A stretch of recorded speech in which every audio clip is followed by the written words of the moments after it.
سن لیں تھوڑا. لیویز میں ہزاروں نوجوان بھرتی ہوئے، مگر آپ کو پتہ ہوگا کہ لیویز میں آدھے سے زیادہ پوسٹیں بیچ دی گئیں. اب آپ سوچیں کہ جو لیویز سپاہی 10 لاکھ روپے دے کر بھرتی ہوگا، وہ روڈ پر عوام کے ساتھ کیا سلوک کرے گا. اور اس کے ساتھ میں پولیس ڈپارٹمنٹ کو اپریشیٹ کروں گا کہ ان کی بھرتیاں کافی حد تک میرٹ کے مطابق تھیں. اس کے علاوہ میں بات کروں گا جناب اسپیکر، غضب کرپشن کی عجب کہانی. بلوچستان کی عوام کو پتہ نہیں ہوگا، مگر ایم پی اے صاحبان ہمارے کافی ہیں جن کو پتہ ہوگا. کوئٹہ سمگلی کی زمینوں میں الاٹمنٹ کی گئی فرسٹ فیز میں کوئی 2 سال پہلے، اس میں 10 ارب روپے کمائے گئے. 10 ارب روپے اس میں کمائے گئے اور دوسرے فیز میں 1000 ایکڑ الاٹ کیے گئے، مگر عین موقع پر قانون کا ڈنڈا حرکت میں آ گیا. سینیٹر عبدالقادر کی سیاسی حیثیت کا کوئی بتا سکتا ہے کہ اس کی حیثیت کیا ہے؟ اور وہ ٹھیکوں اور زمینوں کی الاٹمنٹ میں کروڑوں روپے کس کے لیے کما رہا ہے؟ وہ کس کا فرنٹ مین ہے؟ اس کو اگر نیب پکڑے تو بتا سکتا ہے کہ سینٹ کا الیکشن اس دفعہ بلوچستان کو کتنے میں پڑا. عبدالقادر ضیاء سنجرانی تحصیلدار کو اگر اینٹی کرپشن پکڑ لے، اگر سینیٹر عبدالقادر کو نہیں پکڑ سکتے، ضیاء سنجرانی کو ہی پکڑ لیں، تحصیلدار کو جو مین آدمی ہے، تو وہ بلوچستان میں میگا کرپشن کا پردہ فاش کر سکتا ہے. جناب اسپیکر، یہ جو میں بات کر رہا تھا پچھلے دنوں کہ ہمارے ضلع کے ساتھ بہت زیادتی کی گئی ہے پچھلے 10-11 مہینوں سے، ڈاکٹر عبدالمالک کو بہت بڑا کریڈٹ جاتا ہے کہ انہوں نے اپنے تربت کو ایک مثالی شہر بنا دیا. ماسٹر پلان تربت کے جو کام ابھی تک ہو رہے ہیں، ہم نے دالبندین میں کوئی 30 کروڑ کے ٹینڈر کیے، 52 کروڑ کے ہم نے اور ٹینڈر کرنے تھے کہ گورنمنٹ چینج ہو گئی اور وہ رک گیا. تو سی ایم صاحب سے کیونکہ پہلے رابطہ نہیں تھا، ہمارا آنا جانا نہیں تھا، جب رابطہ ہوا ان سے بات کی ہم نے، تو انہوں نے ابھی اس کی پرمیشن دے دی ہے کام شروع کرنے کی. تو مجھے بتایا جائے کہ اس 11 مہینے کا ذمہ دار کون ہے جو وہاں پہ نالیاں اور روڈ وہاں پہ جو کام ہو رہے تھے پچھلے 11 مہینے سے. ہمارے لوگ دالبندین والے وہاں پہ روڈوں پہ جو ذلیل ہو رہے تھے کیونکہ توڑ پھوڑ کی وجہ سے روڈیں بہت زیادہ دالبندین شہر کی خراب ہو گئی تھی. تو اس کا ذمہ دار کون ہے بتایا جائے.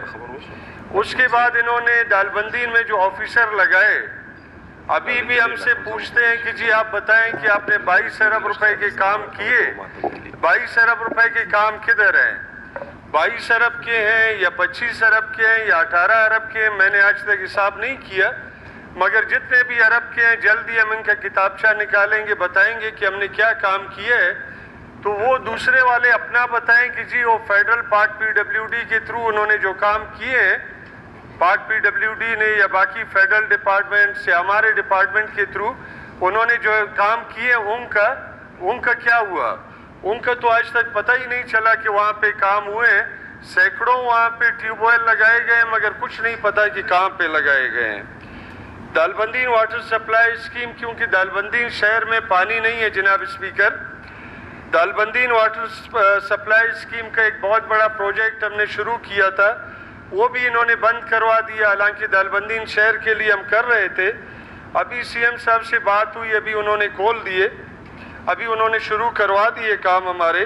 تو یقیناً انشاءاللہ یہ جلدی ہمارے کام مکمل ہوں گے. بارڈر انٹریز کے بارے میں تھوڑا بات کروں گا. وہاں پہ کیونکہ پہلے بارڈر کھلا ہوا تھا، ابھی فینسنگ ہو رہی ہے پورے بارڈر میں، تو وہاں پہ ظاہر جب فینسنگ ہو رہی ہے، پہلے تو کھلا ہوا تھا، گاڑیاں آ جا رہی تھی، کاروبار کر رہے تھے. ابھی کچھ گیٹ رکھے گئے، کچھ پاکٹس رکھے گئے. جی ابھی ان گیٹ سے کاروبار ہوگا آئندہ. بارڈر انٹریز کے طور پہ بارڈر انٹریز میں انہوں نے وہاں پہ ہزاروں، کوئی 15-20 ہزار زمبات گاڑیاں کام کر رہی ہیں. لوگ اپنا روزگار جو چھوٹے موٹے کاروبار ہیں اس سے زمبات کے تھرو کر رہے ہیں. انہوں نے ٹوٹل 200, 300, 500 یا 600 لوگوں کے ہاتھ میں دے دیا، اپنے معتبرین کو دے دیے. اور وہ ٹوٹل پیسہ بجائے غریب جو زمباد والے ہیں سب کو ملتا، وہ کچھ لوگوں کی جیب میں گیا۔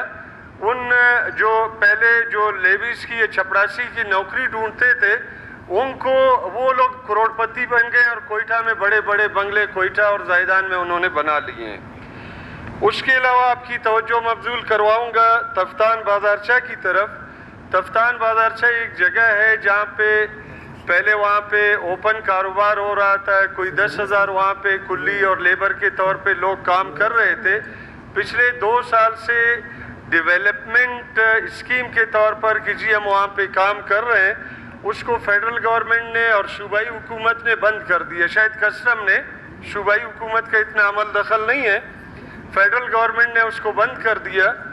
ابھی کوئی 6 مہینے پہلے چیف سیکرٹری صاحب گئے تھے، چیف کلیکٹر گئے تھے وہاں پہ کہ جی ہم یہ کھولیں گے، مگر سیاسی مصلحت کے طور پر ابھی تک نہیں کھولا جا رہا ہے۔ آپ مہربانی کر کے رولنگ دے دیں، کسٹم والوں کو بلا لیں کہ جب آپ اور چیف سیکرٹری گئے، آپ لوگوں نے پریس کانفرنس شاید کی ہے کہ جی ہم جلدی کھول رہے ہیں، تو پچھلے 6 مہینے سے اب کیوں نہیں کھول رہے ہیں؟ اس کے علاوہ چاغی بلوچستان اور پاکستان کو لوٹنے والوں کو سلام، کہ پتہ نہیں وہ کون سے خدمات ہیں کہ عمران خان کی طرح کے طاقتور اقتدار سے چلے جاتے ہیں مگر اسی طاقت کے ساتھ لوٹ اور کسوٹ میں مشغول ہیں۔ بڑی مہربانی آپ کی، شکریہ۔